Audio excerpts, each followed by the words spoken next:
Chambers. If you now please join me in rising for a moment of silence and the Pledge of Allegiance.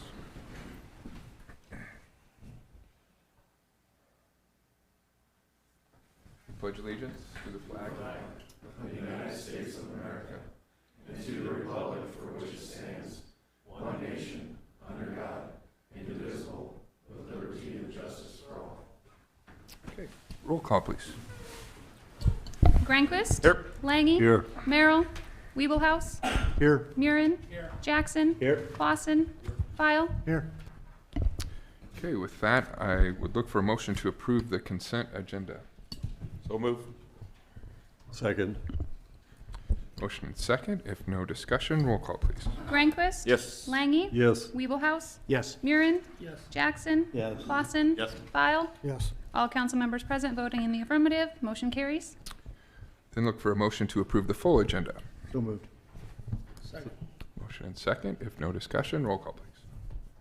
Granquist? Yes. Langy? Yes. Weeblehouse? Yes. Murin? Yes. Jackson? Yes. Clausen? Yes. File? Yes. All council members present voting in the affirmative. Motion carries. Okay, that takes us to number 18 on the council agenda under public hearings and related action. And I will open this public hearing regarding the Nebraska Department of Economic Development Community Development Block Grant number 18-TD-001. And to kick off the discussion on this public hearing, we'll hear from Jan Merrill from the Northeast Nebraska Economic Development District. Good evening, Jan. Thank you. Part of the CDBG grants, it was required to have a second public hearing, and the second public hearing is simply to allow the community to give input on how the grant went and how the process went. The city was awarded $425,000 CDBG funds for architectural barriers on the skate park, and $416,804 was used for that project, 420 used for construction management, and 7,706 was used for general management. So the city of Norfolk did the required match, which was $104,201. Okay, thank you, Jan. Any questions for Jan on that? I think it's safe to say without that support, without the CDBG grant funding, the park would not have been built, at least not built to the extent that it is today. And I think the outcome was very good. In fact, I consistently hear it being called one of the best skate parks in our region. Yeah, I think the city can be very proud of that park. And we appreciate the partnership with NENED and your work in that process as well. Thank you. Don't go far because the next public hearing relates to you as well. But for now, if there's not any further discussion or no one else from the public wanting to comment, we'll move forward. I don't think I see or hear anyone, so I will move to close this hearing and move to item number 19 and open the public hearing regarding the Nebraska Department of Economic Development Community Development Block Grant number 16-CD-105. So, yeah. And again, this Jan, is please. a second public hearing just to get any comments from the community. This one, the city was awarded $350,000, which $307,000 was used for the infrastructure improvements on Brosh Avenue. That was streets, water main, sewer. $35,000 was used for general admin, and $8,000 was supposed to be used for construction management. And on the consent agenda, we do have the city is requesting a budget amendment, and we're gonna move $6,035 of the construction management and $24,197 of the general admin over to use as part of the project. Okay. Again, thank you, Jan. I think, again, this shows the versatility of the CDBG program, given the nature of these two different projects, hard infrastructure work being done on Brosh Avenue, most of it utility work that's completed by now. So again, another boost to a much needed project, redevelopment project in the community. And we again appreciate the support of yourself and NENED in the process. Any other discussion? Anyone else from the public wishing to make comment? Seeing and hearing no one, we'll move to close the hearing and move to the next series of items, which include public hearings related to updating of city codes. And so what we're going to do here, if you're following along on the council agenda, is combine the public hearings related to items number 20, 22, 24, 26, 28, 30, and 32, and 34 into one public hearing because they're all related to updating of city code in various areas, including the International Mechanical Code, the International Residential Code, the International Building Code, the International Property Maintenance Code, the International Plumbing Code, the International Fire Code, the International Energy Conservation Code, and the International Fuel Gas Code. And so bear with us, got a lot to talk about here. And to do that, to kick off discussion, our city planner, Valerie Grimes. Thank you, Mayor and Council. We'll try to organize these for you as best we can. All the inspectors that regularly use these codes are here tonight to answer any questions and explain the major changes from the current 2012 code that we're on to the 2018 code that's being proposed before you tonight. Why we're going to 2018 is the state is on the 2018 international codes, and so we're keeping up with the state with that. And one thing too is you'll see most of these are changes from 2012 to 2018, but we are enacting a new code, and that is the fuel gas code, because that was part of the mechanical book, and now it's being split out, so we have to enact that as a new section of code. To try to organize this, we'll have the inspectors come up and speak to their certain code books that they normally have. So Steve Nordhughes will talk about residential, building, and energy.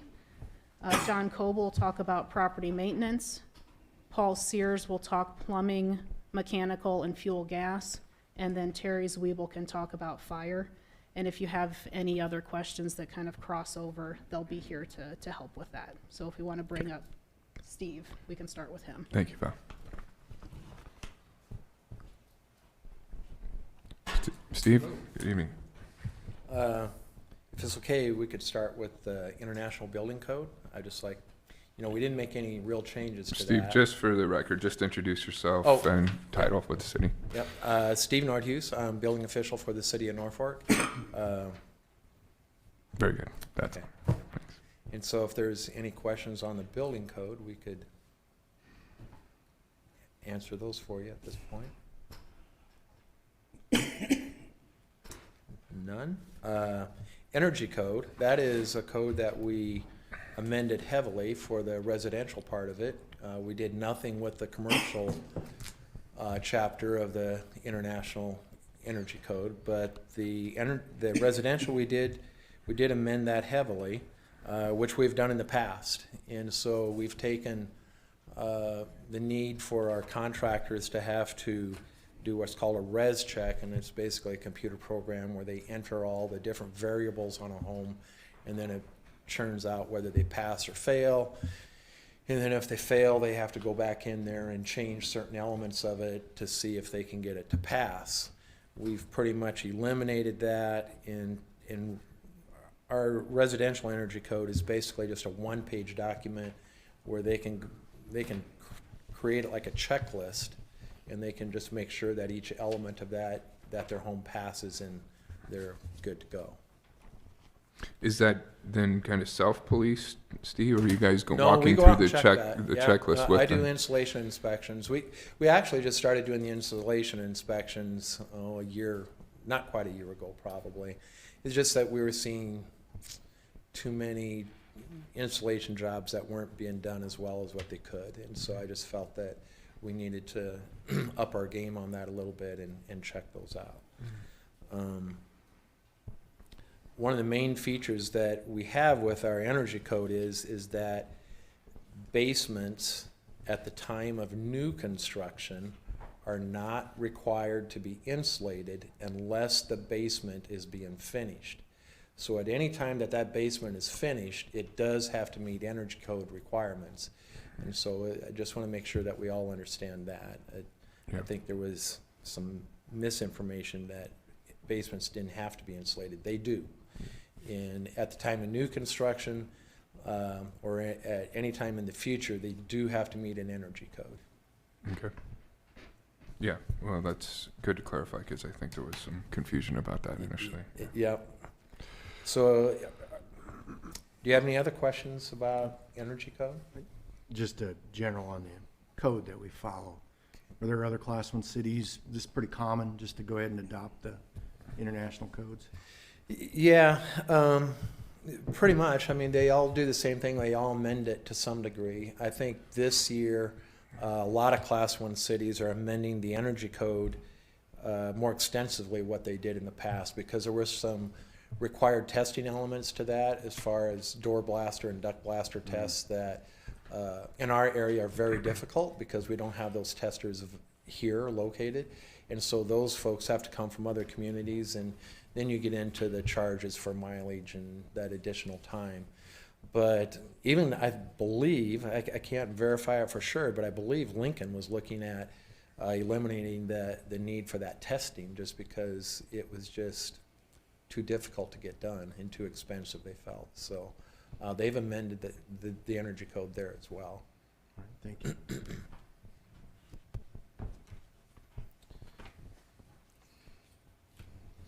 Any questions about the energy code? Okay, and then the next one that we can address is the International Residential Code. We have made some amendments to that as well. In some ways, we've more clearly defined some elements of it, like a crawl space. We're getting more of a definition in the book than what we had in the past. Smoke detectors, you know, we're looking at having smoke detectors placed throughout homes if they're remodeled or if they're putting an addition on. We now have new technology that, I shouldn't say brand new, but it's been around for about 5 years, and they're wireless interconnected smoke detectors. So you can take a home that's 100 years old and put wireless interconnected smoke detectors in it so that they meet today's code at a very inexpensive price. I mean, it's basically a 5-minute install for each one of those detectors, and now you can protect your home and have an early warning system for the people living in that dwelling. Smoke alarms, not detectors. Let me correct myself on that. You have any questions about the residential code?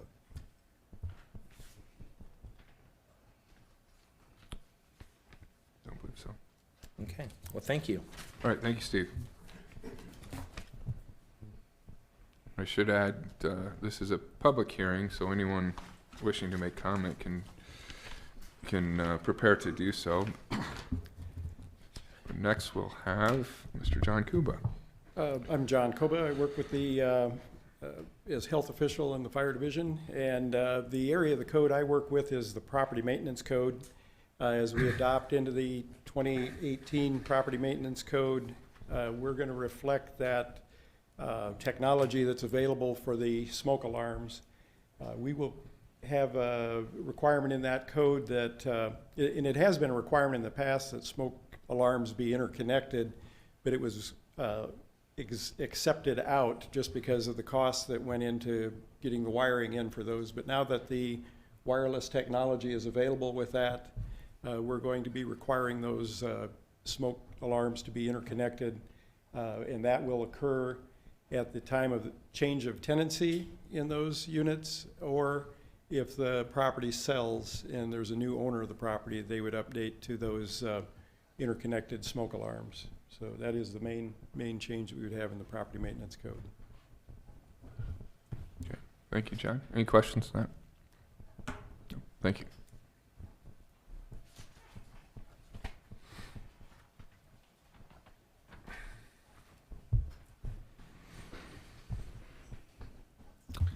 Evening.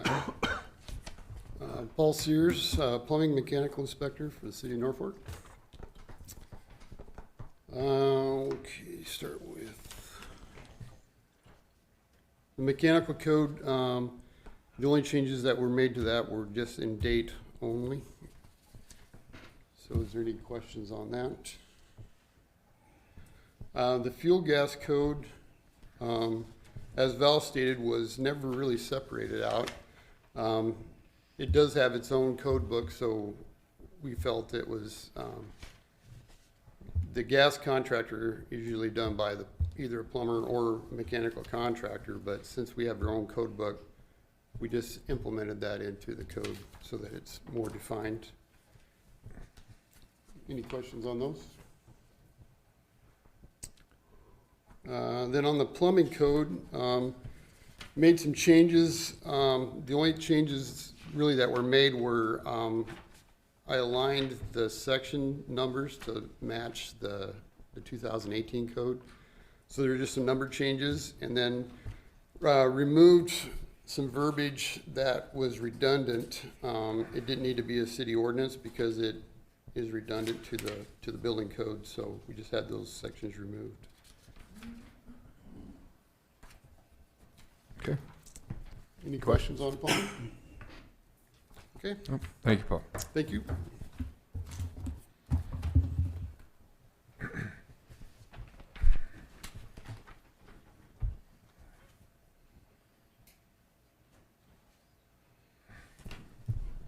Terry? Good evening, Mayor, Councilman. Terry Zweibel, Fire Marshal for the Fire Division in Norfolk. The fire code, what we did was just cleaned up some language that explained things a little bit better than what they were in the old code, so that was the main thing. To expound a little bit on smoke alarms, they do have technology now that will actually identify which alarm is going off. Say it's in the basement or it's in bedroom 1 or the main bedroom, however it is you set that up. That will allow that to, and that transmits that through all the other protectors or alarms so that you know where the fire is. But fire code, basically the same, just a little bit of cleanup on language. Okay. Thank you, Any Terry. questions? Any questions? Thank you very much. Thank you. Okay. Again, this is a public hearing, so anyone wishing to make comment can do so now.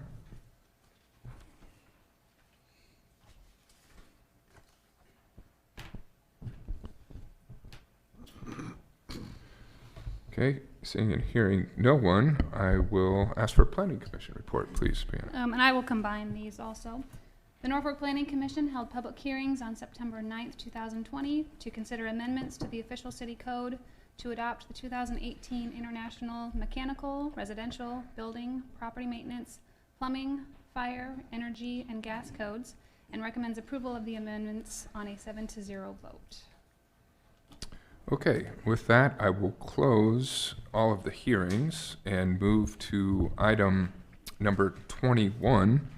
And I would look for a motion to consider ordinance number 5686, approving an amendment to section 6-106 of the city code to adopt the 2018 International Mechanical Code. Your Honor, I'd move consideration of ordinance 5686 on first reading. Second. Okay, motion and second. Any discussion on this, council? Hearing none, short title, please.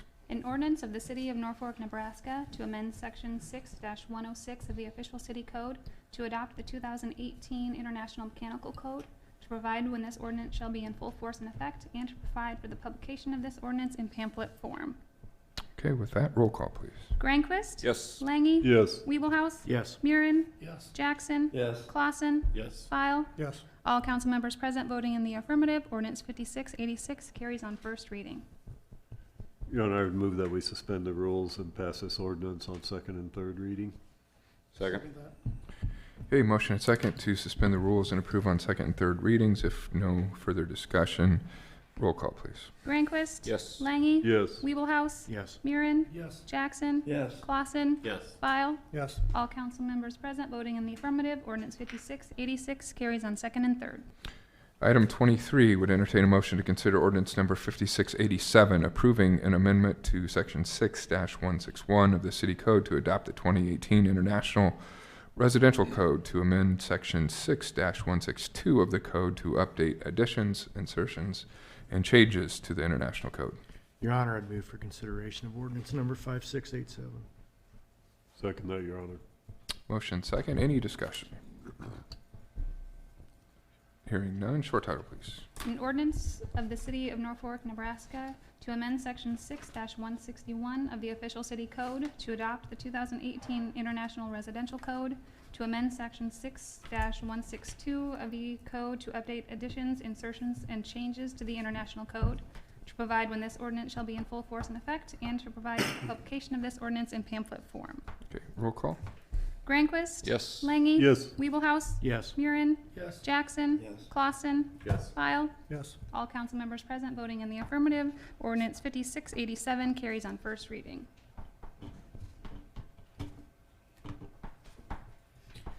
Your Honor, I'd move for suspension of the rules and to pass only on ordinance 5687 on second and third. Second that, Your Honor. Motion and second to suspend the rules and approve on second and third readings. If no discussion, roll call, please. Granquist? Yes. Langy? Yes. Weeblehouse? Yes. Murin? Yes. Jackson? Yes. Clausen? Yes. File? Yes. All council members present voting in the affirmative. Ordinance 5687 carries on second and third. Item 25, I'd look for a motion to consider ordinance number 5688, approving an amendment to Section 6-16 of the City Code to adopt the 2018 International Building Code, to amend Section 6-18 of the code to update additions, insertions, and changes to the International Code. Your Honor, I'll make a motion for consideration of ordinance number 5688. Motion second. Any discussion? Hearing none. Short title, please. An ordinance of the City of Norfolk, Nebraska to amend Section 6-16 of the official city code to adopt the 2018 International Building Code, to amend Section 6-18 of the code to update additions, insertions, and changes to the International Code, to provide when this ordinance shall be in full force and effect, and to provide for the publication of this ordinance in pamphlet form. Okay, with that, roll call, please. Granquist? Yes. Langy? Yes. Weeblehouse? Yes. Murin? Yes. Jackson? Yes. Clausen? Yes. File? Yes. All council members present voting in the affirmative. Ordinance 5688 carries on first reading. I'd like to make a motion to suspend the rules and pass ordinance number 5688 on second and third. Second. Motion and second to suspend the rules and approve on second and third readings. If no discussion, roll call. Granquist? Yes. Langy? Yes. Weeblehouse? Yes. Murin? Yes. Jackson? Yes. Clausen? Yes. File? Yes. All council members present voting in the affirmative. Ordinance 5688 carries on second and third. Item 27 would look for a motion to consider ordinance number 5689, approving amendment to Section 6-181 of the City Code to adopt the 2018 International Property Maintenance Code, to amend Section 6-183 of the code to update additions, insertions, and changes to the International Code. Your Honor, I'd move consideration of ordinance 5689 on first reading. Second. Motion and second. Any discussion? None. Short title, please. An ordinance of the City of Norfolk, Nebraska to amend Section 6-181 of the official city code to adopt the 2018 International Property Maintenance Code, to amend Section 6-183 of the code to update additions, insertions, and changes to the International Code, to provide when this ordinance shall be in full force and effect, and to provide for the publication of this ordinance in pamphlet form. Okay, roll call, please. Granquist? Yes. Langy? Yes. Weeblehouse? Yes. Murin? Yes. Jackson? Yes. Clausen? Yes. File? Yes. All council members present voting in the affirmative. Ordinance 5689 carries on first reading. Your Honor, I'd move that we suspend the rules and pass ordinance number 5689 on second and third reading. Second. Motion and second to suspend the rules and approve on second and third readings. If no discussion, roll call, please. Granquist? Yes. Langy? Yes. Weeblehouse? Yes. Murin? Jackson? Yes. Clausen? Yes. File? Yes. All council members present voting in the affirmative. Ordinance 5689 carries on second and third. Item 29 would entertain a motion to consider ordinance number 5690, approving an amendment to Section 6-121 of the City Code to adopt the 2018 International Plumbing Code, to amend Section 6-122 of the code to update additions, insertions, and changes to the International Code, and to enact Section 6-146 of the code to require registrations for well drillers and or private wastewater septic system installers. Your Honor, I'll move for consideration of ordinance number 5690. Second. Motion and second. Any discussion? Hearing none. Short title, please. An ordinance of the City of Norfolk, Nebraska to amend Section 6-121 of the official city code to adopt the 2018 International Plumbing Code, to amend Section 6-122 of the code to update additions, insertions, and changes to the International Code, to enact Section 6-146 of the code to require registrations for well drillers and or private wastewater septic system installers, to provide when this ordinance shall be in full force and effect, and to provide for the publication of this ordinance in pamphlet form. Okay, with that, roll call, please. Granquist? Yes. Langy? Yes. Weeblehouse? Yes. Murin? Yes. Jackson? Yes. Clausen? Yes. File? Yes. All council members present voting in the affirmative. Ordinance 5690 carries on first reading. I'll make a motion to suspend the rules and pass ordinance number 5690 on second and third. Second that, Your Honor. Motion and second to suspend the rules and approve on second and third readings. If no discussion, roll call. Granquist? Yes. Langy? Yes. Weeblehouse? Yes. Murin? Yes. Jackson? Yes. Clausen? Yes. File? Yes. All council members present voting in the affirmative. Ordinance 5690 carries on second and third. Okay, for those following along at home, item number 31. Would entertain a motion to consider ordinance number 5691, approving an amendment to section 8-26 of the city code to adopt the 2018 International Fire Code, to amend section 8-28 of the code to update additions, insertions, and changes to the international code, and to amend section 8-45 of the code related to timing of appeal, hearing, and costs. Your Honor, I'd move for consideration of ordinance number 5691. Second. Motion and second. Any discussion? Hearing none. Short title, please. An ordinance of the City of Norfolk, Nebraska to amend Section 8-26 of the official city code to adopt the 2018 International Fire Code, to amend Section 8-28 of the code to update additions, insertions, and changes to the International Code, to amend Section 8-45 of the code related to timing of appeal, hearing, and costs, to provide when this ordinance shall be in full force and effect, and to provide for the publication of this ordinance in pamphlet form. Okay, roll call, please. Granquist? Yes. Langy? Yes. Weeblehouse? Yes. Murin? Yes. Jackson? Yes. Clausen? Yes. File? Yes. All council members present voting in the affirmative. Ordinance 5691 carries on first reading. Your Honor, I would say we waive the rules on ordinance 5691 and pass on third and fourth, or second and third readings. Second. Motion and second to suspend the rules and approve on second and third readings. If no discussion, roll call, please. Granquist? Yes. Langy? Yes. Weeblehouse? Yes. Murin? Yes. Jackson? Yes. Clausen? Aye. File? Yes. All council members present voting in the affirmative. Ordinance 5691 carries on second and third. Okay, item 33. Look for a motion to consider ordinance number 5692, approving an amendment to section 6-171 of the city code to adopt the 2018 International Energy Conservation Code, to amend section 6-172 of the code to update additions, insertions, and changes to the international code, and to amend section 6-173 of the code to update energy conservation standards. Your Honor, I'd move consideration of ordinance 5692 on first reading. Second. Motion and second. Any discussion? Hearing none. Short title, please. An ordinance of the City of Norfolk, Nebraska to amend Section 6-171 of the official city code to adopt the 2018 International Energy Conservation Code, to amend Section 6-172 of the code to update additions, insertions, and changes to the International Code, to amend Section 6-173 of the code to update energy conservation standards, to provide when this ordinance shall be in full force and effect, and to provide for the publication of this ordinance in pamphlet form. Okay, roll call. Granquist? Yes. Langy? Yes. Weeblehouse? Yes. Murin? Yes. Jackson? Yes. Clausen? Yes. File? Yes. All council members present voting in the affirmative. Ordinance 5692 carries on first reading. Need to redeem myself, Your Honor. I make a motion to pass ordinance number 5692, suspend the rules on second and third readings. Second. Wrong again. Said it wrong again, didn't I? I think we got the gist I of make a it. motion, we suspend the rules and pass ordinance 5692 on second and third readings. That's it. There we are. Second that?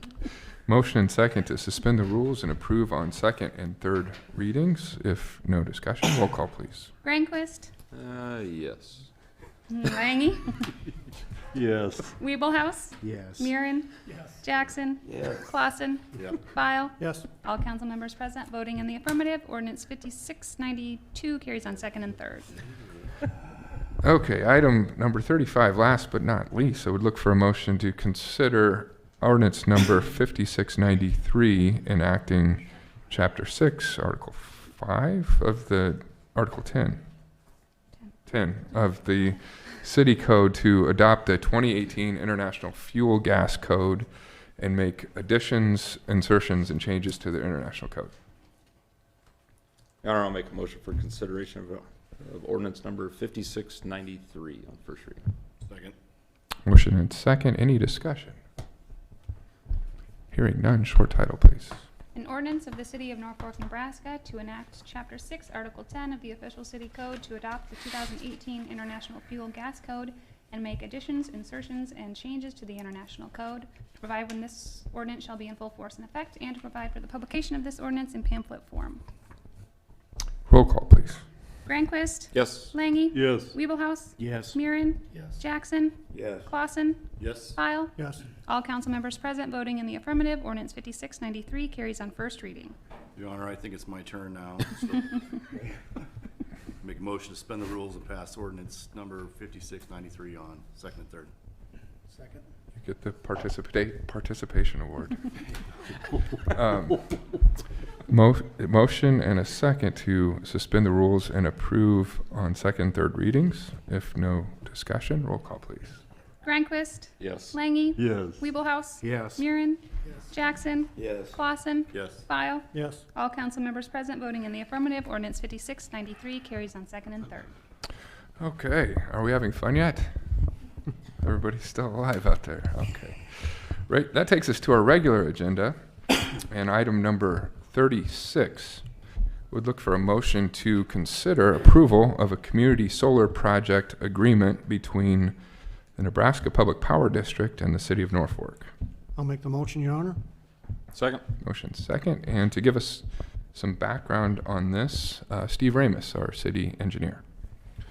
Mayor and Council, about a year and a half ago at our request, NPPD went out in search of solar providers to construct what we call a community solar project here in Norfolk. Most recently, earlier this summer, a second set of RFPs was released, and as a function of that, get the exact name here, but a solar provider was selected for an 8.5 megawatt solar array project that will include a battery energy storage system. The project will be installed east of our water treatment plant out on 49th Street. It'll take up, for the most part, about 69 acres on that site. The company that was selected is listed here in the agenda item. It is South 49th 013445 SCS Norfolk LLC. That is a group. There is a company here in Nebraska that is kind of leading this effort. There is a company out of the Black Hills area that will be doing most of the installation, and then the main solar group behind this is a company located out of San Diego. They've done several projects, very successful here in Nebraska, and that was partially why they were selected. Another unique thing about their exact proposal was that they'll be providing some scholarships to Northeast Community College students as a function of this project that are working in their wind energy, solar energy side.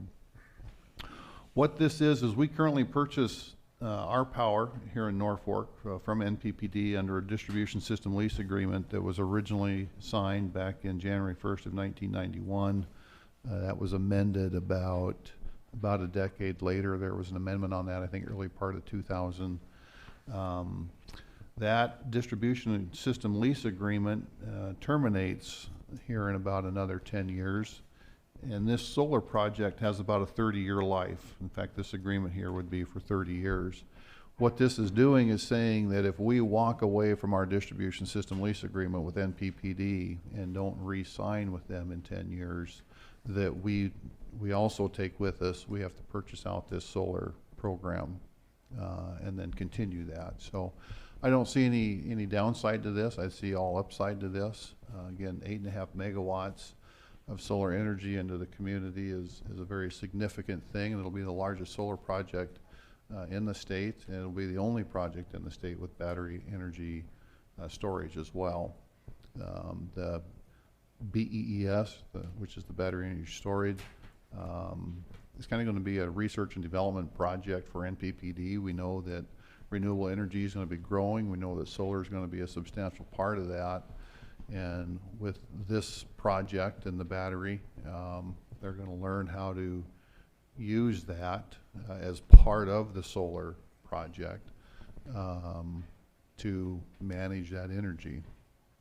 To give you an idea, 8.5 megawatts is probably about, it's 10% of our peak load, which is what we're restricted at as in the community solar agreement. But it's probably closer to about 12.5, 13% of our normal load. So again, any questions, I'd be happy to answer those. Mark Hammerhand with NPPD is also here. He'd be happy to talk specifically about different aspects of the project if you have questions. Good summary. Thank you, Steve. Any questions? How many households on average would that provide for? Maybe I think he's coming up.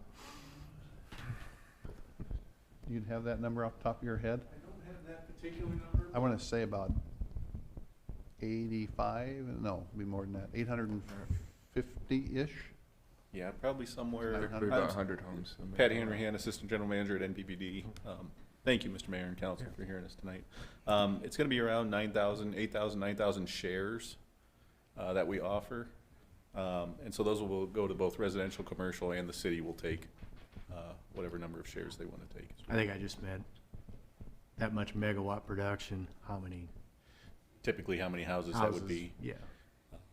I don't have that number right off the top of my head here, but I can get that back to All right. the administration so they can have that for you. But that leads to a question I sometimes get about this, the share process. And I know we haven't completely hammered that out exactly how we're going to do that in this instance. But the community solar program's not new to NPPD. You've done it in a few other communities across the state. So can you talk a little bit about that process and the framework for citizens and businesses being able to buy shares and how that works? Absolutely, Mr. Mayor. So typically the process that we use, once we get into construction time frame, we'll start a marketing campaign along with the city to offer these solar shares. And what that will allow is residential customers, anybody that's a customer within the city of Norfolk can participate in the community solar. Okay, so and the way it works is we will sign an agreement with each end-use customer for however many solar shares that they want to take. Okay, and that could be up to 100% of their load.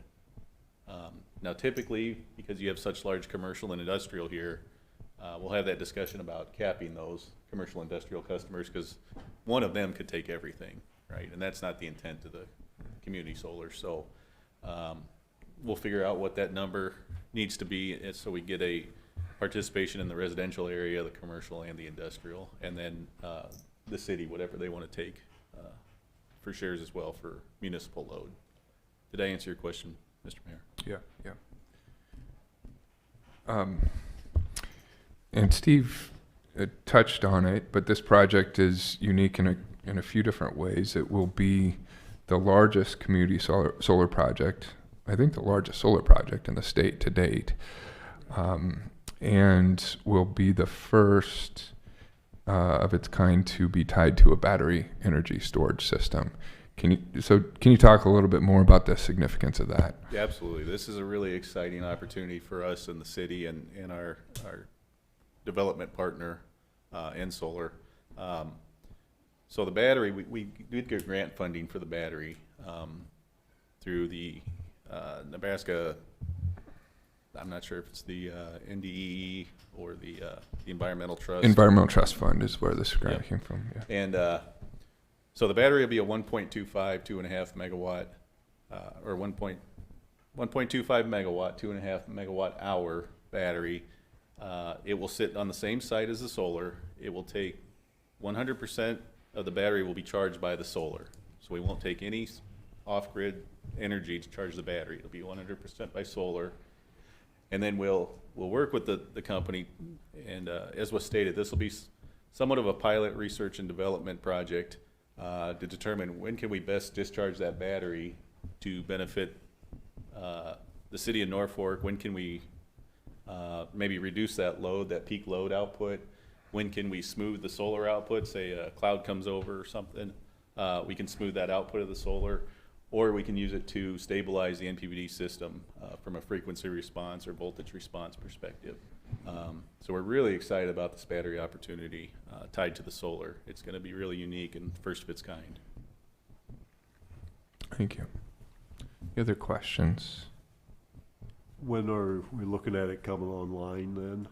We expect construction to begin next spring, and we have a deadline by the end of the year, but we think that will probably be near end of third quarter, start of fourth quarter. So maybe September, October timeframe. Okay. Thank you. Any other questions? Okay. Thank you. Thank you. I think this is an exciting project to get started. We've talked about it for some time. I think with the selected developer in place, it's another reason to be excited about this. This is a Nebraska-based developer with a proven background that's done other projects throughout the state. And as Steve mentioned, as part of this, they'll be offering scholarship opportunities for Northeast Community College students who are engaged in the renewable energy training program there, which is the only one of its kind in the state. So it's more momentum going forward in Norfolk's leadership in this field. And just overall, to answer the question, why do communities want to do this? I think it's increasingly attractive for communities like ours to offer renewable energy to meet customer preferences. There are more and more people who would like to incorporate renewables into the energy they use on a daily basis. It's also local generation. We are allowed under our current contract with MPPD to generate up to 10% of our peak load locally, and this is a good way to do that. And it's a cost-effective way. Thirdly, the pricing for renewable energy systems have come down quite a lot in the last 10 years, and we're hopeful with, again, the selected developer in place here and the pricing that's part of this agreement that this will be one of the first cases in Nebraska where participants, people buying in shares on this program, can potentially lower their energy bills by using solar. So for those reasons, I think it's well-justified public project and a good partnership with our utility provider, and we're excited to get it going. Any other questions or discussion on this before we consider the agreement, Council? Okay. Hearing none, roll call, please. Granquist? Yes. Langy? Yes. Weeblehouse? Yes. Murin? Yes. Jackson? Yes. Clausen? Yes. File? Yes. All council members present voting in the affirmative. Motion carries. Takes us to item 37. I would look for a motion to consider ordinance 5694, amending section 18-17 of the city code to amend the rules and regulations for the operation and utilization of the Norfolk Skate Park. Your Honor, I'd move consideration of ordinance number 5694. Second. Motion and second. And to kick off discussion on this, we'll hear from Danny Myers-Noli, our city attorney. Good evening, Mayor and Council. As you're all aware, last month we had the grand opening of our new skate park, and it has been well received. We get a lot of really good feedback about the park, and I think, as the mayor said earlier, we've been told it's one of the best in the region. And in the month or so since it's opened, it's become evident to staff that we did need to update what is in our city code. Some of it's cleanup, some of it is just to get into line with how other parks are operating, and some of it is based on feedback we're getting. We deemed it necessary to amend the code a little bit. So you'll see some of it is just meant to be in keeping with other parks, such as the hours of operation. And then if you go further down, number 12, we did add that children age 9 and under must be supervised by a parent or individual at least 16 years old. We got that language because that's the language used at Aquaventure, and we were told, staff was hearing that some of the issues that have been happening in the park thus far have been due to really young kids there unsupervised, and that can be a dangerous situation. So we did include that language in the update to the code. Some of the other things you'll see, a lot of it is cleanup. For example, the previous park was the Miracle Skate Park. We've updated this to reflect the name that currently exists, which is the Norfolk Skate Park. We have that helmets, elbows, and knee pads and appropriate footwear are highly recommended. The skateboards, inline skates, and BMX bikes are still the only items that are allowed to utilize the skate park. However, we did add that pegs are not allowed on BMX bikes. That was added because the feedback was that the pegs that are on BMX bikes can cause significant damage in the skate park. And the rest of this is it's pretty obvious. You know, no gum, tobacco, things like that in our skate park. And a lot of these are just kind of a respectful nature. Be courteous and respectful. So if you have any further questions, I'm happy to do my best to answer them. You know, I understand, you know, to clean up the ordinance. I'm just kind of wondering why we took out the mandatory helmet. You know, we had discussions earlier today at another meeting here that we're concerned about safety of the public. And I guess I'm kind of wondering why we took that out. What was the thought process behind that for the staff? The reason that was taken out, it is my understanding that is what the majority of skate parks in the state have. They do not have it required. They have it recommended. And I think the concern was we didn't want to be a hindrance for people who were seeking to travel here to use our skate park.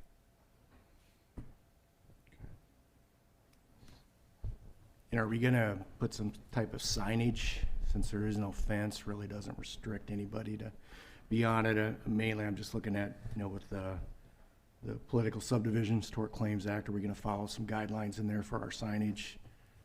Because I think 2007 or 11, I can't remember when the LB was passed, or some verbiage. Are we gonna have that out there? Yes, that's a really good question, Councilman. We are going to do that. Right. Our Parks and Recs Director, Pat Mersney, already has prepared a sign. Great. It meets this very, very closely. He just wanted to wait until this passed before that was posted. But there will be a sign saying use at your own risk, things of that nature that are required under the Political Subdivisions Tort Claims Act. Thank you. Yes. Thank you. Speak to some of these things if you'd like me to come up front. Yeah, Pat, please come forward.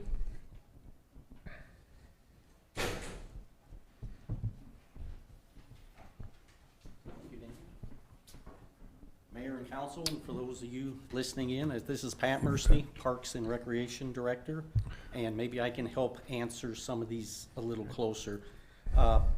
We did a survey, or I did a survey of 1,000 parks, reading a report across the nation. Then I did a survey of 13 parks within the state of Nebraska. And helmets are required in 2, and they're not required in 11 of them. And I remember discussion shortly after we had that in our original rules, which still stand today, where we visited with LARM, and basically it was coming down to, with the proliferation of skate parks being built, that they asked us to include some language in there. And that language is in there, and it's basically saying that this is an unsupervised facility. Having a supervised facility does put the onus on that supervisor to enforce rules and everything, and that puts a risk on the cities if we were to do that. So it's an unsupervised facility, it's stated as that, and it's stated as an at-risk facility. We're kind of warning people up front, we're telling them that, hey, this stuff, I would say a little less than half of the people are using protective equipment right now. I'd like to see more than that. I think there's some encouragement that's coming in the near future that will help promote that. But it is, I know nationwide, I think the most current report I read is 37% of the parks in this country require it. Most of them don't. And our LARM kind of made some recommendations, and that's kind of what we're going by, and that's the language we're adding. We do have a sign in the process of being made up, and upon the council's approval of these changes and updates and tweakings, we'll finish that sign and get it posted. We do have a temporary one put up in place right now. Doesn't quite meet everything we're talking about tonight, but we're trying to clean that up and go from there. So we're ready. It's getting real close to installed. We just want to make sure that the council approved this before we made it up and then had paid to change it. And I think we hope to have tournaments or the Yes, local organizers. those are in the works right now, some events to showcase what can be done there. Our park, bring riders, encourage handicap persons to use the facility, which, you know, you can't use it traditionally. Sure. But, I mean, it's made to be able to bring wheelchairs in, move them around a little bit. We have the seating there, handicap seating and everything, so. The tournaments I've seen on TV, though, they do wear helmets, and that's Yes. their rules would That can apply be in this required by the director, and very well may be area, during especially on that. a competition. Yeah. Right. Thank you. Yep. Any other questions? Mayor and Council, I'll just add on too, with some of the safety aspects of the park. One of the things that we're going to be doing as a city is some public education and awareness to try to encourage that safe use, wearing helmets, just behavior and being courteous in the park. And using social media, we hope to get help from our local news media, radio stations, to try to help get the word out. Where do you get a helmet? What kind of helmet to use? And those kinds of things too. So we will be pretty heavily trying to do some of those public education and awareness activities for safety. And hopefully we get it from all the folks that push to have this park, that group. Would encourage that. Right. You know, we've gone to the effort, and again, it was a long process to build, I think, one of the best skate parks in our state, in our region, and now this is a time to clarify and clearly state what the rules for usage are for that park. And I know there was a lot of internal discussion to get this right, and that discussion centered on safety and maintenance of the park. And so I just want to mention that in terms of what we're allowing in the skate park, which are skateboards and BMX bikes and inline skates. There was early on some scooter usage, which we had to take a look at, and a lot of concern with that was damage that it was potentially making to the park, and the safety issue of that, because you have slower moving apparatus in the scooters, with the potential of collision with faster moving skaters and bikers. And so underscoring that those three things will be the only permitted use in the park, I think is important to maintain safety and to maintain the facility itself. And we had the discussion about the helmets. Most parks today, as Pat found in his research, are not requiring but highly recommending, and we hope that through those strong recommendations that usage is widespread. And then thirdly, the making sure that it's clear that using this park is at your own risk, and that children under the age of 9 should be accompanied by an adult supervisor. So these are all rules intended to keep the park a safe place, to maintain the facility for its longevity. And we hope and we think that with these clearly stated rules, that common sense and courtesy will be the primary regulators for people there, and that this will be a place where people can come take part in these sports and have a good time. So appreciate the staff's work on this. Required quite a bit of research to get it right, but I think we landed in the right place. So thank you, Pat. Thank you, Danny. Any other questions or discussion on this, council? Okay, hearing none. Short title, please.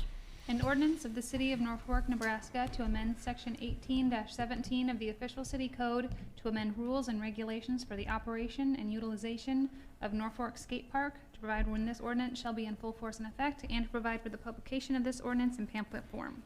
Okay, roll call, please. Granquist? Yes. Langy? Yes. Weeblehouse? Yes. Murin? Yes. Jackson? Yes. Clausen? Yes. File? Yes. All council members present voting in the affirmative. Ordinance 5694 carries on first reading.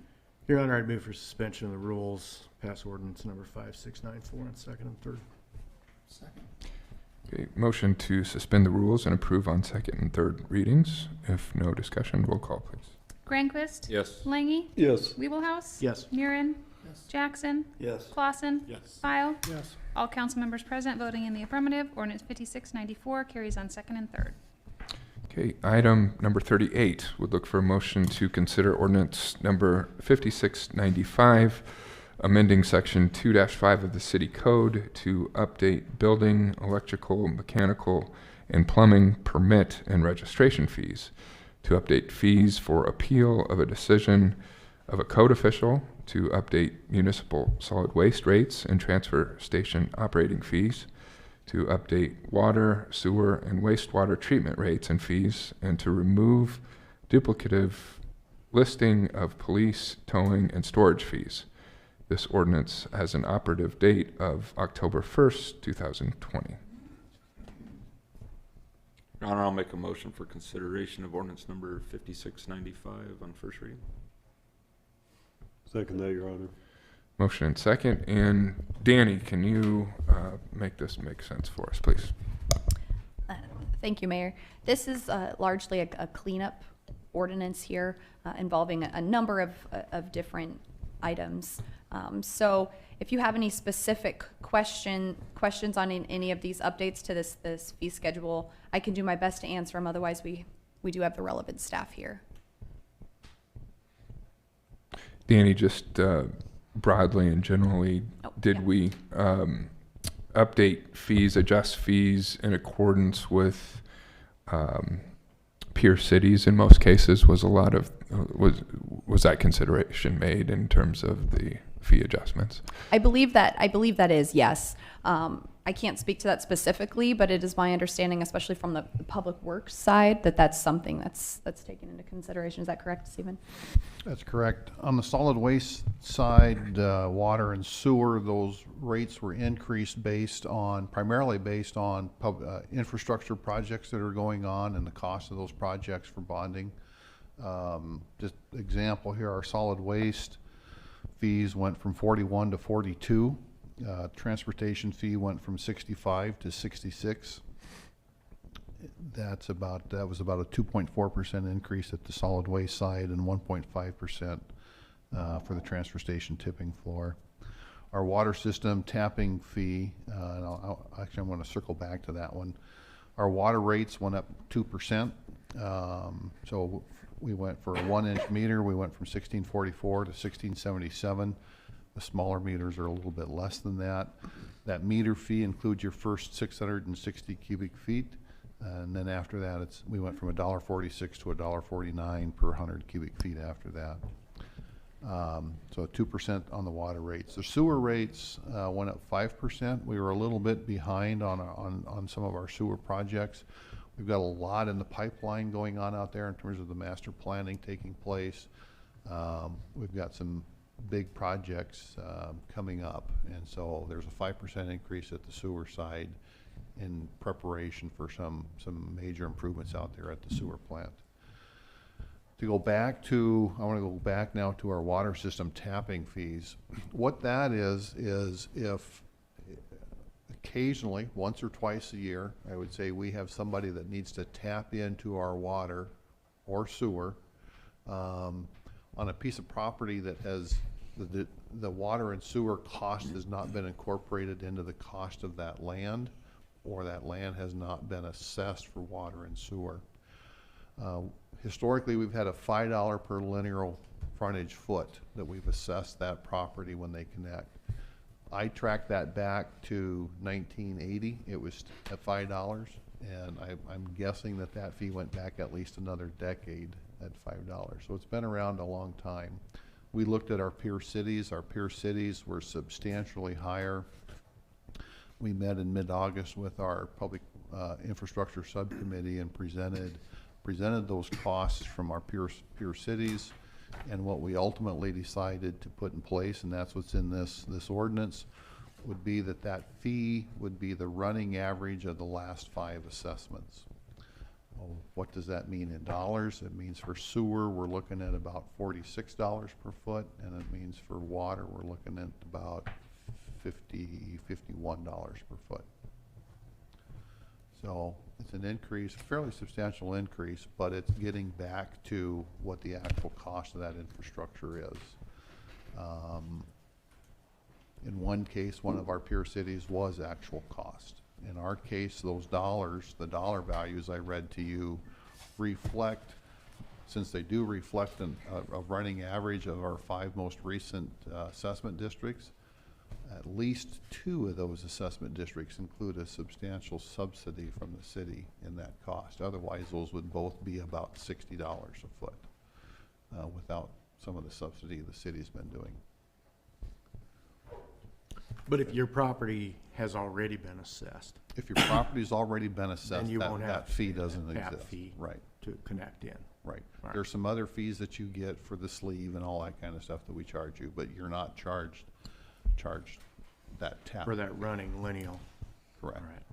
And I would say the majority of the property in the community is just once or twice a year, there's an odd parcel out there and they want to tap in, and that parcel's never been valued or is not valued as a function of public infrastructure. Is there a not to exceed type value on that, or is that just per lineal foot regardless? Per lineal foot. Okay.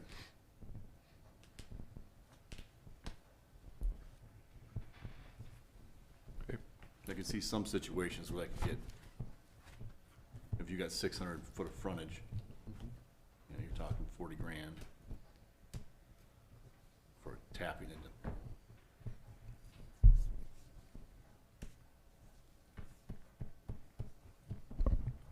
Any other questions? Do you see that happening much, that we have property out there, at least what you mentioned? I'd say once or twice a year. $40,000, I thought that's kind of a lot. It's once or twice a year, and usually it's not the big properties like that. Usually a larger property is going to be subdivided, and we still have the ability, if somebody's going to come in with a large acreage and all that large footage, and there's a potential that that's going to be subdivided in the future, we occasionally will write an agreement that comes through here and gets approved where we're not charging that fee. But for the general parcel, we're charging those fees. And usually it's just a standard residential lot type situation. Okay. And again, I'd say maybe twice a year we see something. All right. The majority of the land that's being developed and has been subdivided, already has that cost of infrastructure included in it. And that's really what we're doing here, is we're capturing some cost of public infrastructure and land that's been developed and has never been, has never had to incorporate that cost of public infrastructure into it. All right, thank you. The only situation I could see come out of that would be on a sale, and the next buyer's lender would force you to hook up off the well because water's by that site, you know, and then you could, typically those, when the value of the property may not be able to absorb that cost. So those are the ones I hear about, you know, or we will hear about, or we hear about when we do assess, you know. So that's kind of the argument I get from people sometimes. So I don't know how you make that square with everybody else in town and not have a situation where you, because there will be something that'll come up like that. Because most lenders now want people, if there's it's accessible, city water, get on at time of close, you know, or city sewer, you know, get off the septic, get off the well. We'd rather have that. You know, and there's a lot of people here in town. Dennis probably knows the exact number. There are many, I'm not gonna say a lot, there are many people here in town that are still on a well. But the lot that they're on has already been valued based on, you know, it's been subdivided and valued with that cost already there. In the past, they've paid for it.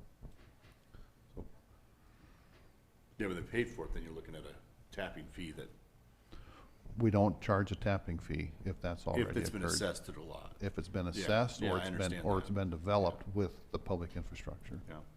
Mhm.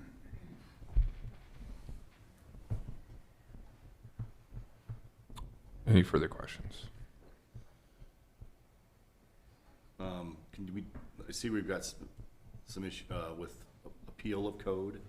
What charge, what would we go to there? You said we're raising the fee there Yes, all of those are going to go to $500.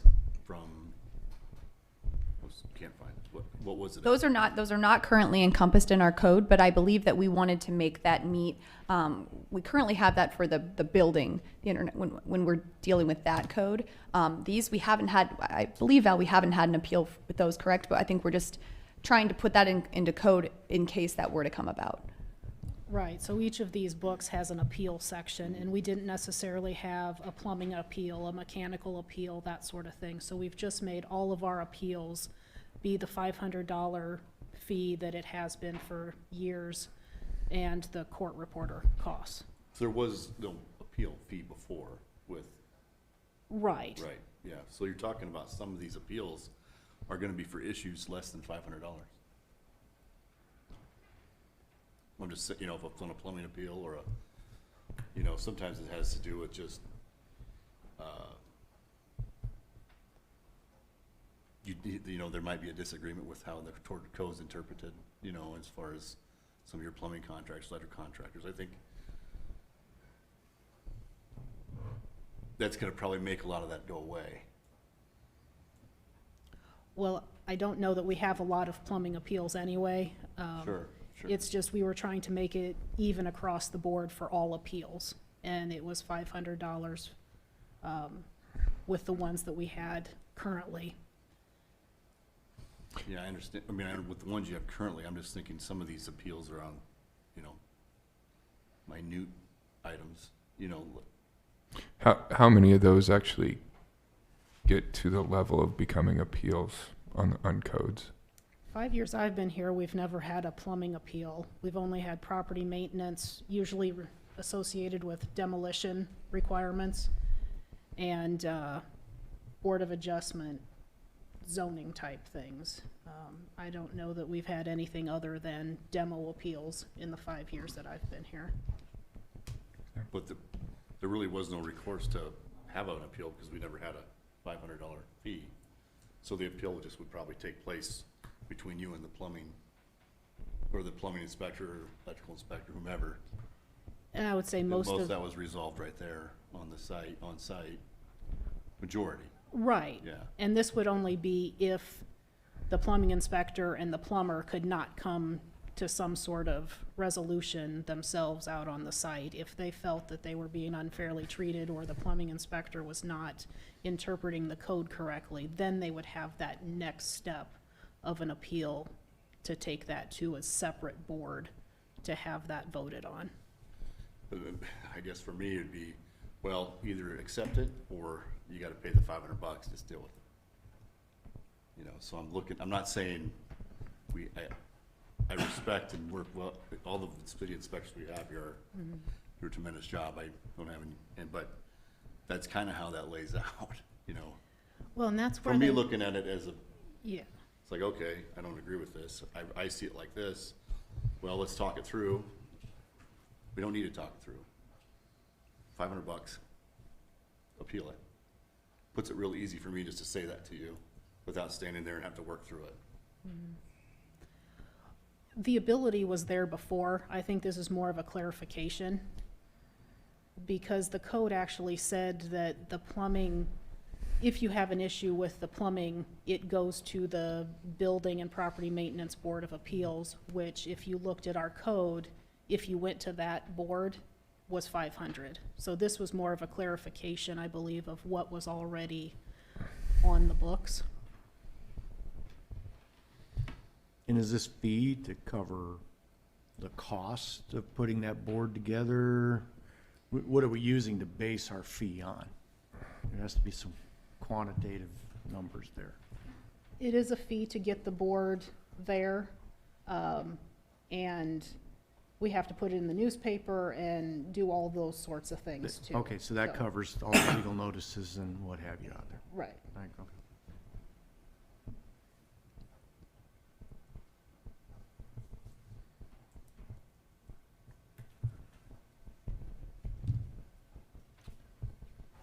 Any further questions? Okay, hearing none. Short title, please.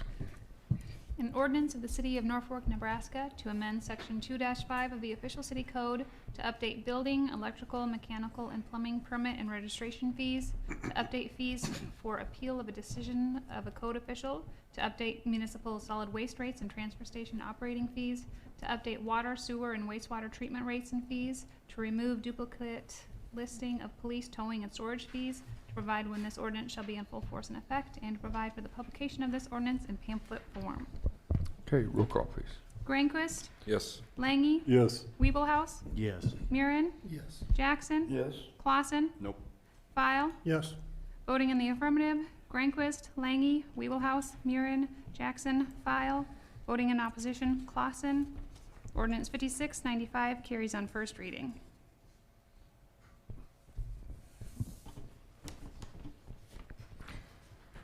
Item 39, we look for motion to consider ordinance number 5696, amending section 24-160 to eliminate subsection C from 24-160 as it refers to a section of Tahazuka Road that no longer exists.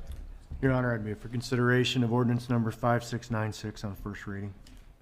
Second that, Your Honor. Motion second, and Chief Don Miller, could you give us some background on this, please? Mayor and City Council, this is a housekeeping item.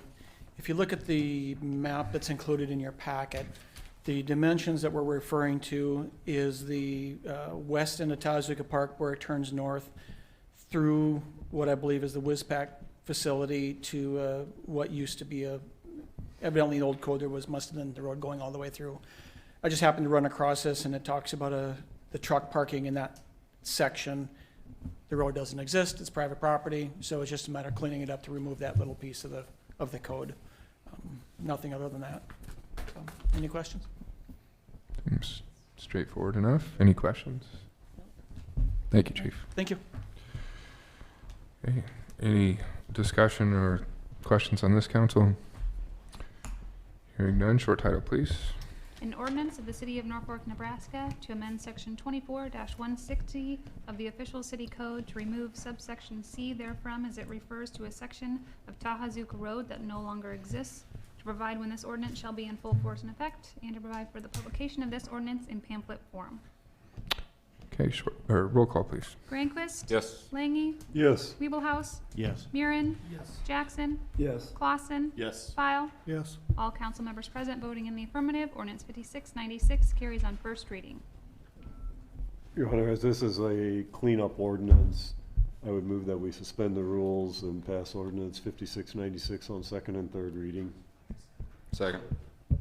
Motion and second to suspend the rules and approve on second and third readings. If no discussion, roll call, please. Grandquist. Yes. Langy. Yes. Weeblehouse. Yes. Murin. Yes. Jackson.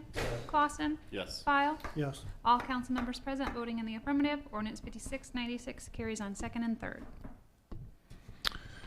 Okay, with that, we move to item number 40, public comment period. This is your chance to come forward and talk about almost anything that you'd like.